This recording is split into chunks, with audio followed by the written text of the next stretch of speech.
This is the Grow Your Clinic podcast from Clinic Mastery. We help progressive health professionals to lead inspired teams, transform client experiences, and build clinics for good. Now, it's time to grow your clinic.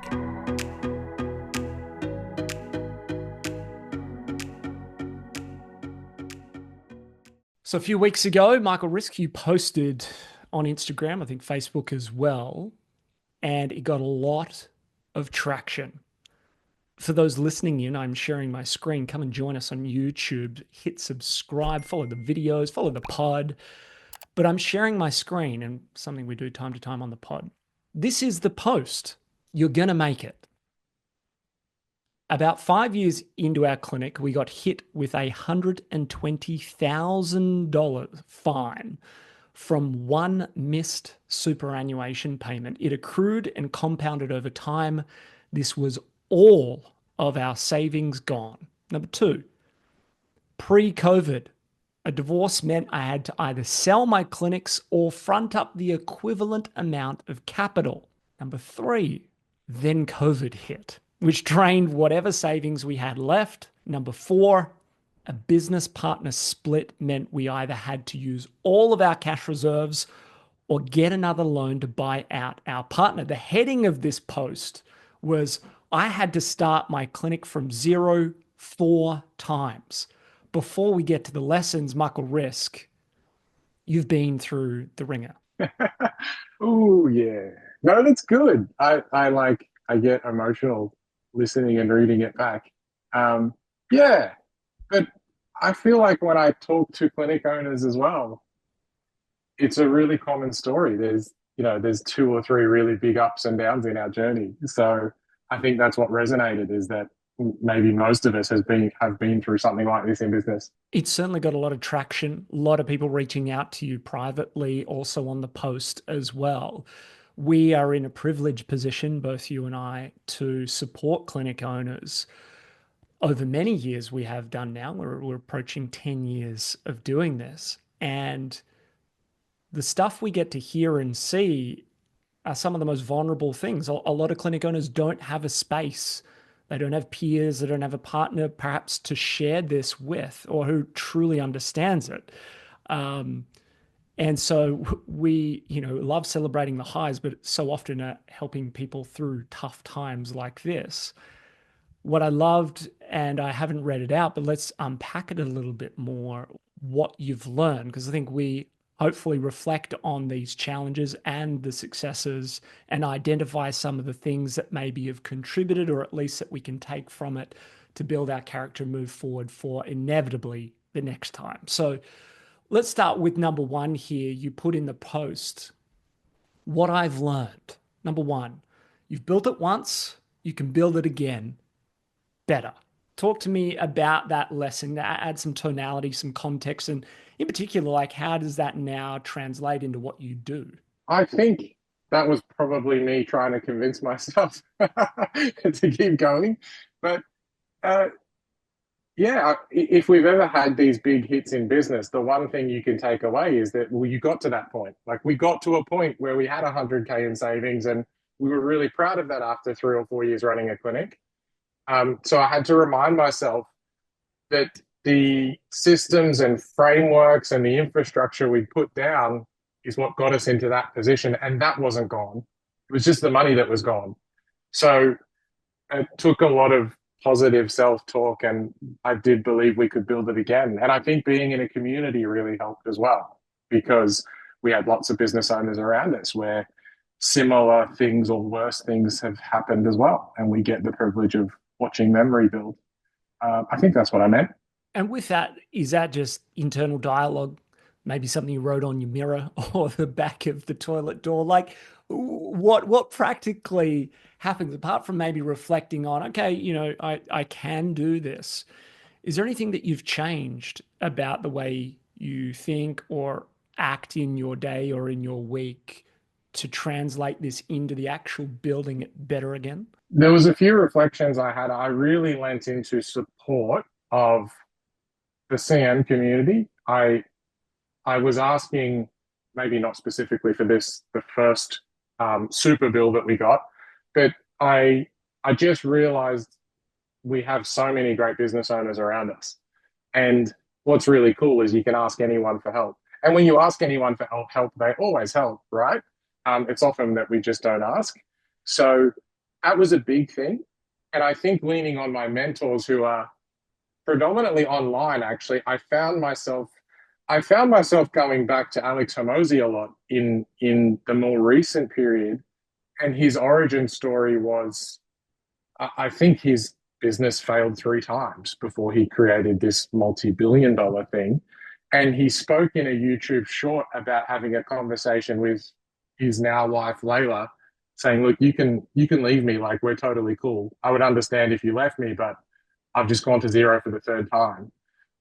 And like knowing that someone like that went through something like that, it kind of just was like sad to hear, obviously, but also buoyant because you know that people can do it again. So just leaning on the really good examples around me in the community and online. Did you know that you could send an email to hello@clinicmastery.com and request a free assessment of your clinic and get a report that outlines detailed action steps for how you should sustainably grow based on the findings? Just send an email to hello@clinicmastery.com and we'll organize a time with one of our growth specialists to review your clinic and outline the path to sustainable growth. Right, back to the episode. In terms of the super payment that accrued and compounded over time, what's since changed in your system to ensure nothing like that happens again? Because whether it's this or a version of, and we unfortunately hear it all too commonly, is I had the unexpected tax bill. And now I think most of us on the team have had that experience, but now say there should never be an unexpected tax bill for a variety of reasons, especially your connection with your accountant. But talk to me about what mechanically have you changed so that something like this doesn't happen and catch you out? You know how you carry your scars with you and then you become like probably hyper anxious? Like that's me now. And Andy Wen can speak to this, our awesome accountant at Clarico. But we've created an email system where he tells me everything at the end of the month. So he says, this is your IAS payment. This is your upcoming BAS payment. This is your company tax amount based on the profit for that month. This is your payroll New South Wales installment for the month. This is how much you need to put aside for leave if you want to keep a leave account separate. So that really negative experience kind of threw me into hypervigilance. And then I'm like, I need to know all these numbers month on month, and I need to go to my accountant and bookkeeper and ask for it, because it's probably not normal practice to ask for it at least that frequently. And I actually think we've created a great system now. And for the added cost of the time of the bookkeeper and accountant to put that together, I think it gives you peace of mind and makes sure you don't miss anything. So we've become really structured and vigilant with our finances, which actually helped all 4 dot points in this post. This episode is brought to you by allieclinics.com. If you want a single place for all of your policies, procedures, and training, Allie is where to go. You can test it for free. You can download our library of policies, procedures, and training in 3 clicks of a button, immediately share it with your team, and see whether they've read it using the custom acknowledgements function. This is great for compliance purposes. You can also upload police checks, working with children, CPR and first aid, professional indemnity insurance, and make sure that you have all the compliance docs that you need to run a good business in one place, not scattered systems, making sure everything's efficient and you never have to answer the same question twice. This is the brain outside of your brain, a key tool in helping you grow your clinic that's less reliant on you. You can test it for free. Go check out allieclinics.com. All right, back to the episode. You know, someone once said to me, the most famous ancient Greek philosopher, Anonymous, once said some version of, you don't rise to the level of your goals, but fall to the level of your systems. And talking about, okay, through some of these lessons, what are the systems that we have in place? Sounds like Andy's almost become some version of a CFO, a fractional CFO for you in terms of, and that's a really smart thing. I like that point because so often, like two things come to mind. Number one, we often get asked, what should I expect from my accountant? And typically, prior to people asking that question, it's like I kind of get them to do my tax at the end of the financial year. We like to have a much more predictable, consistent meeting rhythm and communication rhythm, like you're getting a monthly email. And then sort of the second thing is seeing it as an investment, like the trade-off there of maybe a few extra $100 or $1,000 over the year, but to save a potential headache, that's probably putting it lightly, like this is so worth it. Let's go on to lesson 2. You put this in the post here, which is the biggest difference between successful clinic owners and others is the story you tell yourself. For example, one story, I'm never going to make it. I've been doing it for so long.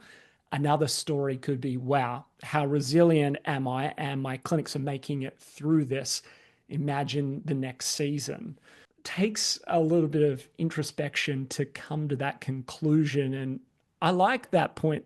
At least my interpretation of your point was, I don't know, some version of I'm talking myself into this, of like the positive version of it. Just talk us through this lesson and what this now means for you in business. Yeah, I think what was clear is like I wasn't doing this well. And through that 3-year period, business was extremely hard. We just had 2 kids. We had 2 kids under 2.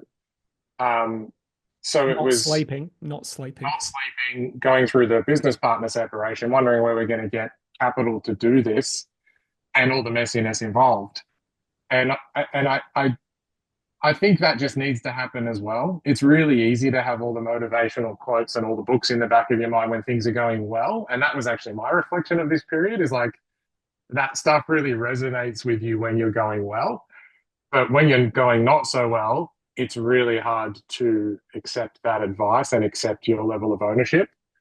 I think something clicked at some point in time, and I don't know why it did or how it did, but I probably did come back to the Extreme Ownership by Jocko Willink, the book, which was like, there's a lot about this I can't control, but there's a lot about it I can control. And when I looked at my week, I wasn't doing the things that I was doing 3 years ago. And I could have said it's because this is happening, and this is happening, but I just wasn't even doing the things that I could control. And that I don't remember how or when that happened, and maybe it took months to get into that zone, but I finally kind of pulled out of that.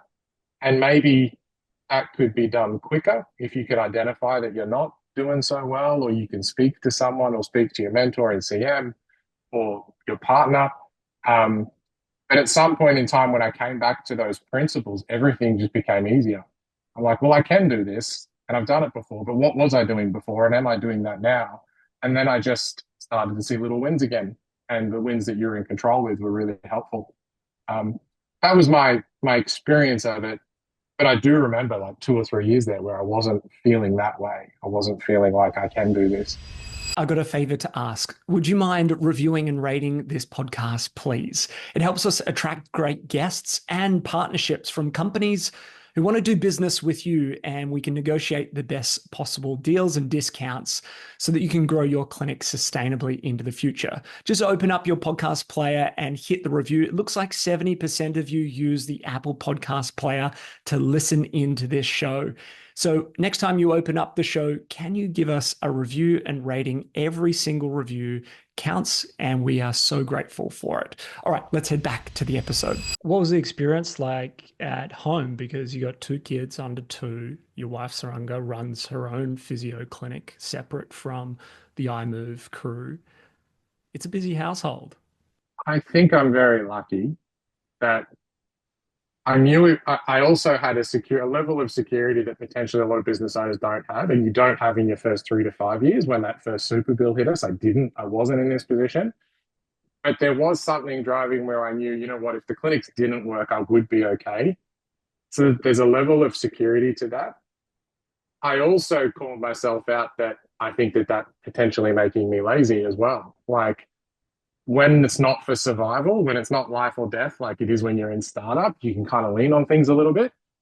I have other roles, right? Like I get to mentor and coach and guide in clinic mastery. I have an education program. So I noticed that in myself as well. Um, the other thing I noticed when I was at my worst, I was comparing to other clinics. That was a real thing that I noticed. I was like, how can I be mentoring clinic owners and my clinic's doing this badly? I really noticed that thought come up for me in that period as well, comparing to other really successful clinic owners. So that was not, it's not a helpful thought, and you can identify it, but it's also not easy to get out of it. And then a little bit of imposter syndrome with that is like, I'm guiding these multi-million-dollar clinics, and I could close my clinic tomorrow. Like that was playing on my mind a bit too. How did you reconcile that? Probably looking at what I did have, because at the end of the day, we had a good period there where we weren't profitable, but I still had a business that was running, and I had a great team culture, and we were paying the bills. And I'm doing it from a different state with two kids under two, and I lived in Japan for 3 months. Like there were like there, there's some pretty special things in that. We just weren't profitable. But also, if I reconciled that I was in Sydney and I was able to go to my clinic 2 or 3 times a week, and I wasn't away for 3 months, and I wasn't raising two kids under two, then things probably could have been going stronger as well. So that's hard to do, hey, when things aren't going well, is to look at what you do have and what has been created. And I think there's a lot of business owners in that spot where they're paying themselves maybe a physio salary. And the question comes up is like, why did I do this when I'm just paying myself what a physio could earn? But it's the potential of what the future could be. It's like, well, your salary could double and you could have more freedom as well. So while the now isn't so great, there's always that upside.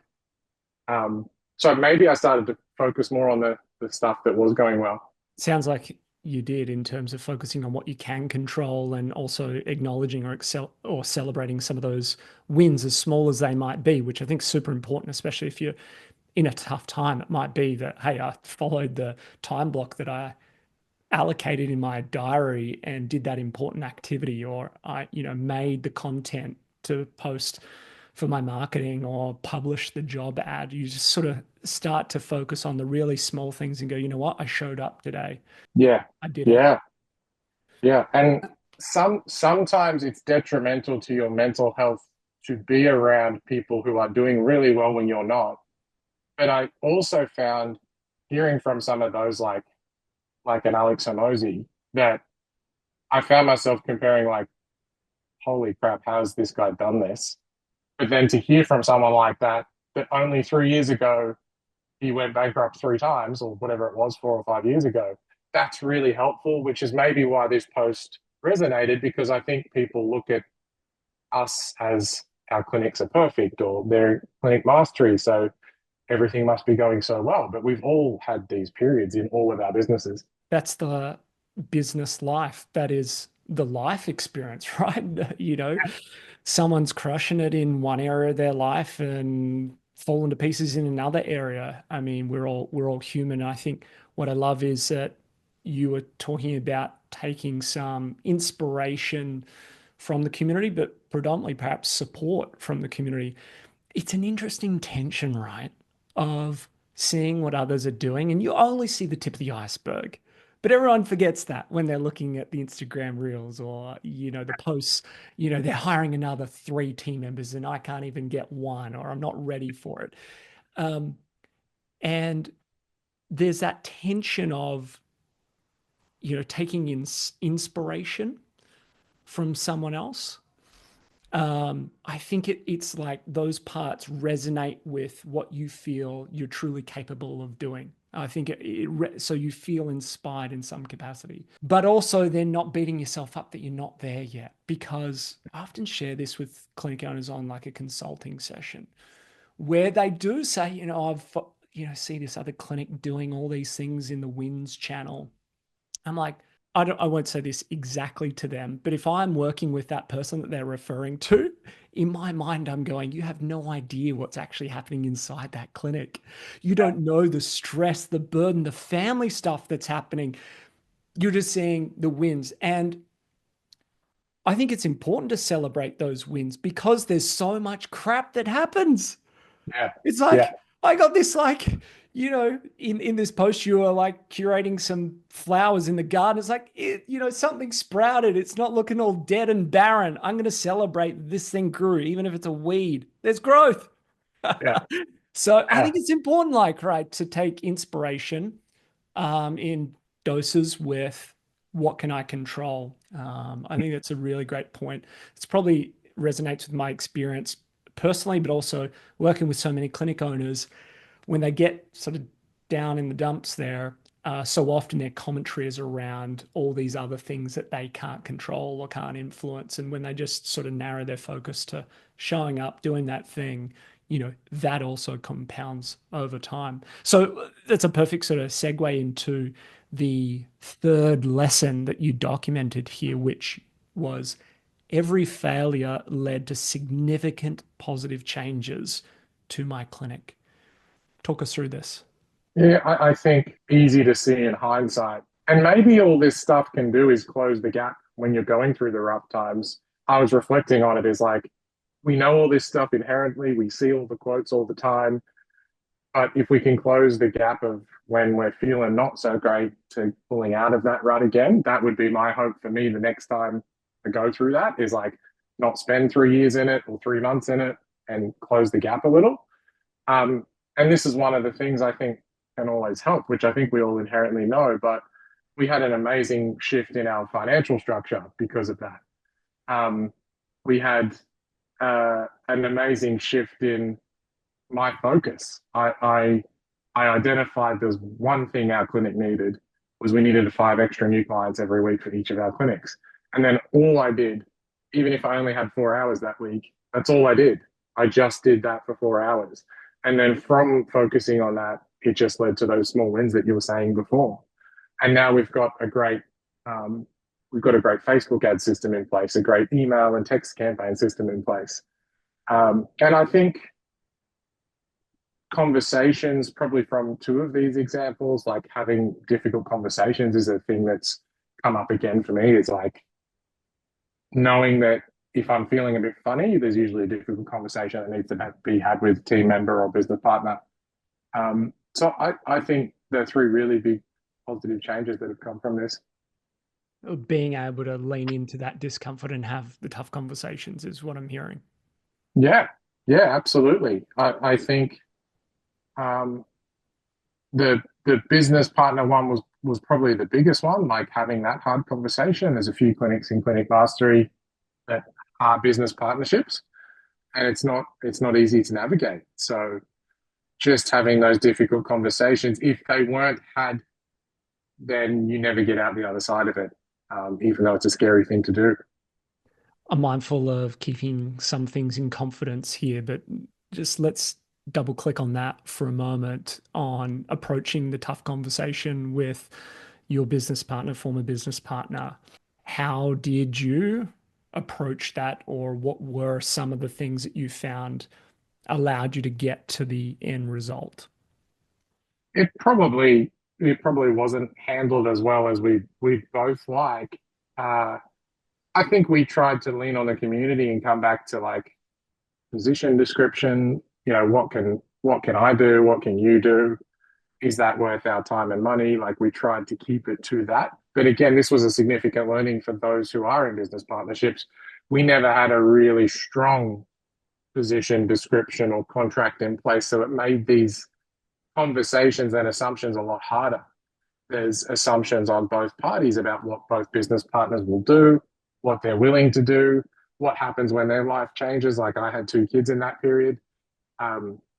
So the learning there, yeah, probably coming back to some of that contract stuff, position description stuff, which makes this easier.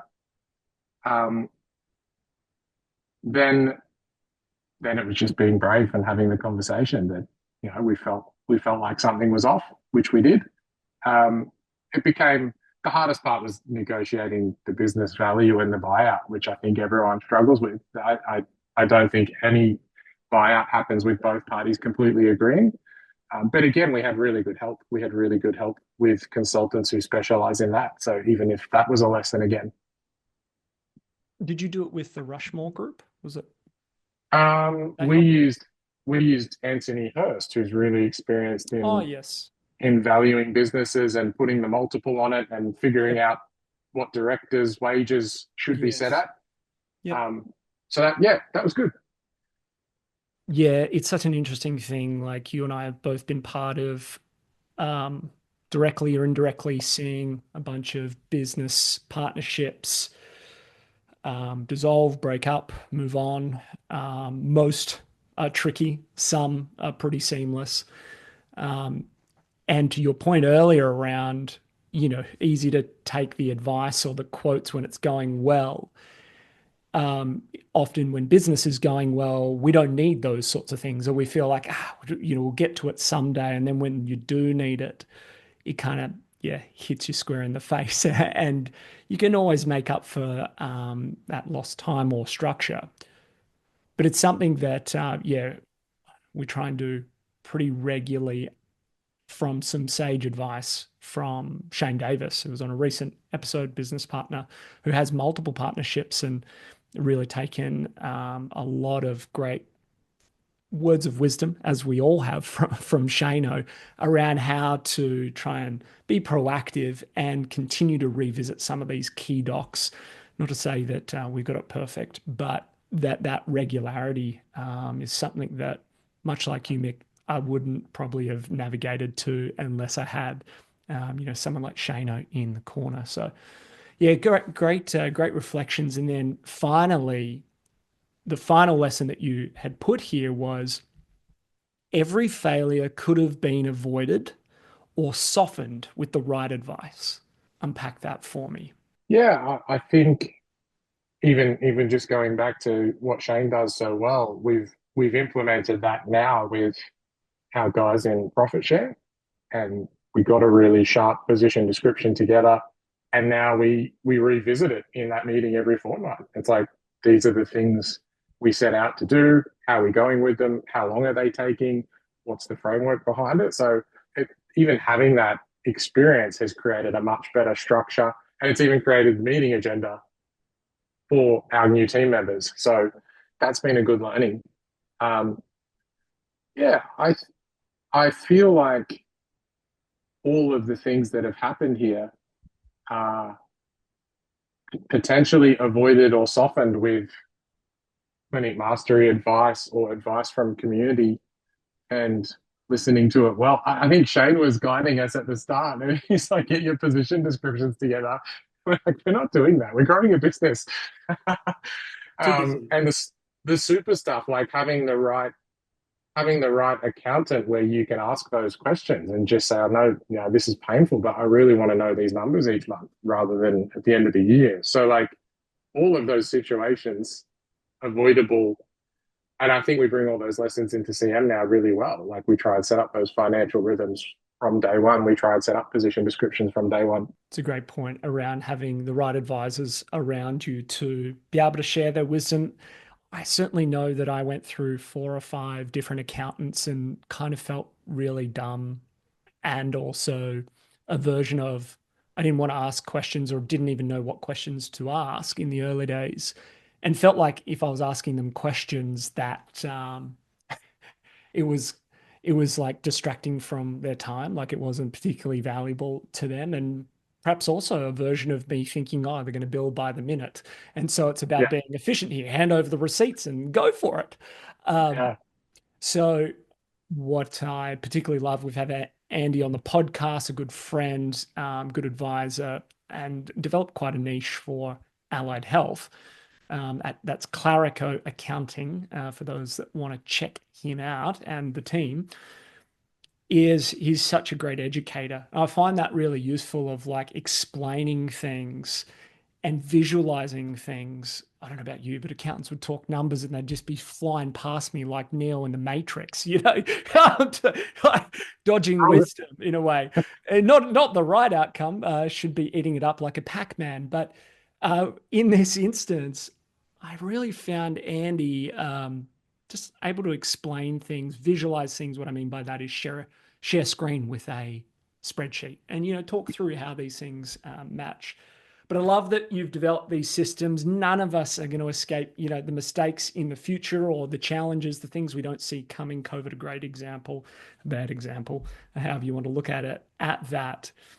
But I think so much of experience is actually making sure you reflect on those periods and learn the lessons, and that they translate into changes and actions, systems. Not that they're going to be perfect moving forward, but hopefully when things happen, like you mentioned, you're like quicker to adjust, quicker to adapt. It doesn't take 3 months or 3 years. It's like 3 days, maybe 3 minutes for you to change your state, focus on the right things, or, engage a system or engage an advisor, whatever that may be.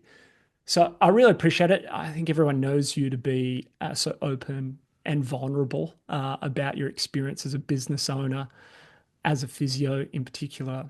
And this post just resonated with so many people. And you're sharing a lot more on the Clinic Mastery IG. Just give us a bit of an insight for your inspo and some of the things you're sharing on Instagram. Yeah, come on over. I'm doing more stories and answering questions, and I enjoy it. Like, I enjoy the true stuff, because I know when I was starting my business, it was refreshing to hear, and I don't mind sharing. And I find that when I share that, people really open up and share their stories, and then we can help people better. So yeah, you can come over and Jack and I will answer your questions over there. One thing that just came up for me as you were saying that was a video from Simon Sinek, who said he's like sitting in a boardroom and he feels really dumb because he would always ask a really simple question. He's like, is it just me, or does no one understand this? And again, it was like one of those online mentors who isn't afraid to ask one more question or ask a silly question. And I think that annoys some of our professional advisors, but I'd encourage people to keep doing that. So come over and ask the silly question. It's a great point. Well, Mick, thanks so much for sharing so candidly as always. And thank you, folks, for tuning into another episode. We would so love and appreciate if you tune in regularly to give the show a rating on your chosen platform. It looks like Apple and Spotify are where most of you listen into the episode, and a growing audience on YouTube. Come and join us over there. We not only do the podcast, we do a whole bunch of instructional how-to videos on how to grow your clinic, led by Peter Flynn. So come and join us, immerse yourself in the content. More than that, take action on some of the things that you hear. As Mick, you said, small bits every day, every week, compound over time. And we'd love to hear your success. Mick, we'll see you on another episode very soon. Thank you. Thanks, everyone. Bye for now. Thanks for tuning in to the Grow Your Clinic podcast. To find out more about past episodes or how we can help you, head to www.clinicmastery.com/podcast. And please remember to rate and review us on your podcast player of choice. See you on the next episode.